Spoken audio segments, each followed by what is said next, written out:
السلام عليكم أصدقائي. اليوم راح أعمل كباب بالبرغل.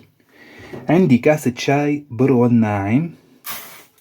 راح أحط لها كاسة مي سخنة وأتركها أنقع شي تلت ساعة.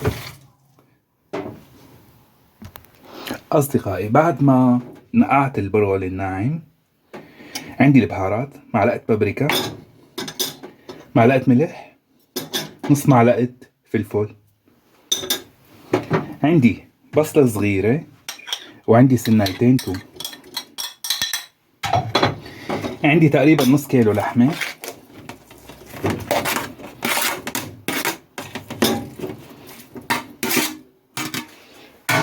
عندي قدر 3 معالق بقدونس،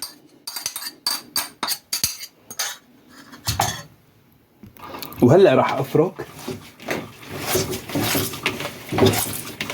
كل المكونات مع بعضها.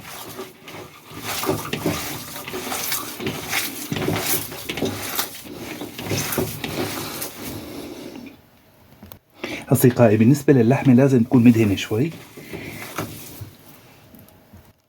أصدقائي، صارت الخليط جاهز، لازم نحطه بالبراد شي ساعة. أصدقائي، هلأ بدنا نشكل كباب برغل. عندي حطيت معلقتين زيت وحطيت نص معلقة طماطم. هلأ راح أخذ أشكل بالإيدي شوي بالخليط اللي عملته.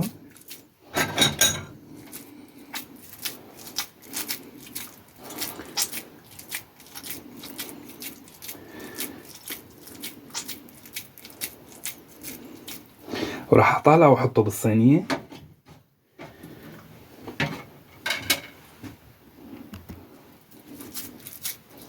كمان بهالشكل هذا بالإيدي شوي بالخليط اللي عملته بيساعدني كتير.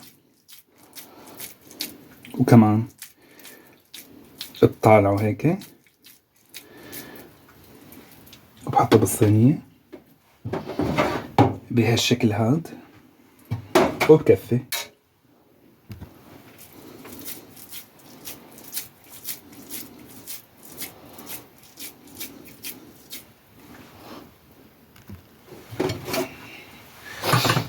أصدقائي، أنا خلصت الكمية. هلأ بالخليط راح أدهن الوجه وأحطه بالفرن.